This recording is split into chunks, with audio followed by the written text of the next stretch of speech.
जिंदगी तेरी बस इतनी सी कहानी है, खुश तो वह है जिसके पास रानी है। दोस्तों, एक ज़माना हुआ करता था जब राजा, रानी, रंक और उनके न जाने कितने तामीरदार और उनके सैनिक उनकी सेवा में लगे होते थे।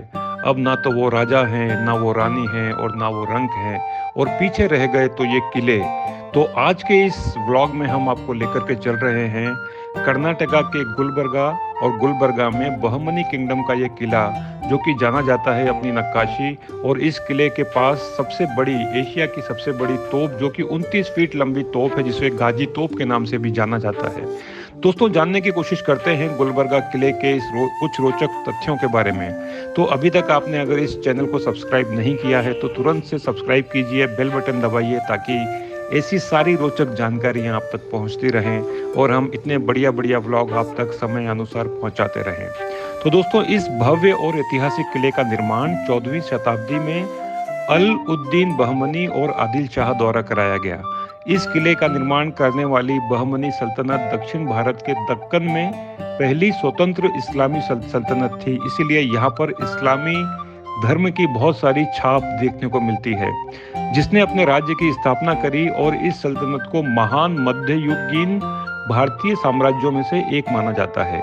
इस किले में बहमनी साम्राज्य के शासनकाल के दौरान तुर्की लोगों द्वारा 14वीं शताब्दी में गुलबर्गा किले में सबसे लंबी तोप का निर्माण कराया गया। और ये जो तोप है, इसका नाम गाजी तोप है, जो कि मिस्र धातु, जो 5 धातुओं से मिलकर बनी है, उसके लिए इसको जाना जाता है। मुगल सम्राट औरंगजेब ने सन 1687 में इस किले पर कब्जा कर लिया और अस्फाह प्रथम, जिसे निजाम उल मुल्क के नाम से भी जाना जाता है, को राज्यपाल नियुक्त कर दिया गया। इसके काल के दौरान किले की बागडोर उन्होंने अपने हाथ में ले ली। सन 1947 में जब भारत आज़ाद हुआ, स्वतंत्र हुआ, तो उसी दौरान हैदराबाद राज्य गुलबर्गा को वर्ष 1948 में भारतीय संघ से जोड़ दिया गया और 1956 में हैदराबाद भाषाई आधार पर विभाजन हुआ, जिसके बाद इसका नाम बदलकर आंध्र प्रदेश या आंध्रा रख दिया गया। यहाँ से निगरानी रखी जाती थी, ये देख रहे हैं आप, यहाँ से बाहर की निगरानी रखी जाती थी। ये है इसका पहला वाला पड़ाव बाहर, दूसरा और ये तीसरा, कि अगर कोई दुश्मन यहाँ से आ रहा है तो उसको किस तरीके से देखा जाए। तो ये छोटे छोटे से बंकर बने हुए हैं।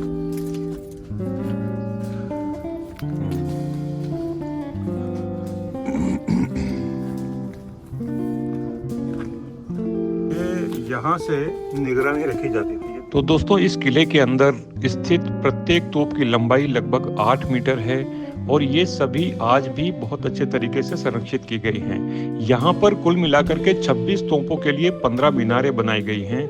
दक्षिण भारत में पहली बार मस्जिद गुलबर्गा में बहमनी सल्तनत ने बनवाई, जिसे जामा मस्जिद के नाम से भी जाना जाता है। यह मस्जिद भारत में अपनी तरह की एक विशेष मस्जिद है, जो कि लगभग 216 फीट लंबी और 176 फीट ऊंची है। इस मस्जिद के काबा मुखी दीवार के आगे के बरामदे में 9 खंड कक्ष स्थित हैं, जिसमें 9 रूम बने हुए हैं, जिसके ऊपर एक बड़ा नक्काशीदार गुंबज बनाया गया है। इस मस्जिद में कुल 5 बड़े गुंबद, 75 छोटे गुंबद और लगभग 250 मेहराब स्थित हैं, जो विशिष्ट फारसी वास्तुशैली के रूप से बनाए गए हैं। इस किले की अन्य सबसे प्रमुख रचनाओं में ख्वाजा बंदे नवाज मकबरा प्रमुख है, जो कि भारतीय मुस्लिम वास्तुशैली के अनुसार बनाया गया है।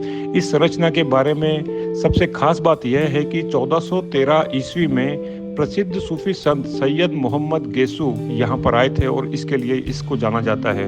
तो दोस्तों, देखिए इस किले को, इसकी संरचना को, और जानिए इस बहमनी किंगडम के बारे में। और चैनल को सब्सक्राइब कीजिए और देखते रहिए हमारे